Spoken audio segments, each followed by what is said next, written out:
ụmụ Igbo ka efe na-eme ekene m unu ndị ọmịa asị m nke nchiri eze ọkwa ọkụka bụ ihe na-ese okwu kedu ife na-afịọ dị sensị zeze a na-asị na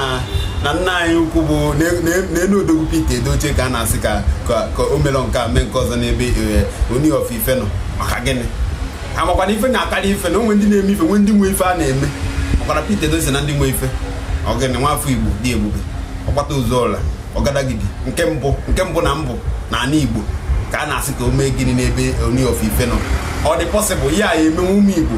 amakwana onwe ndị nwe ife nwe ndị karịrị ife a na-eme na onwe ibu na mmadụ gbakwutere ọtọ na-asị gị na iya na ọdụ na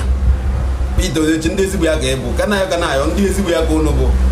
a na-asọ onye nwe Igbo bụ ngọ ihe na-ekwu dị maka gịnị ka gịnị mezie ndị Igbo unu karịrị egwu na-adị ikpeazụ n'ife a na-eme unu bụ mbụ unu bụ ịbụọ unu bidosi unu karịsịrị ekene m unu ndị ọmịa Pita Edochie papa ka ị bụ forever and ever Ọgadagidi nwoke ọma ka ị bụ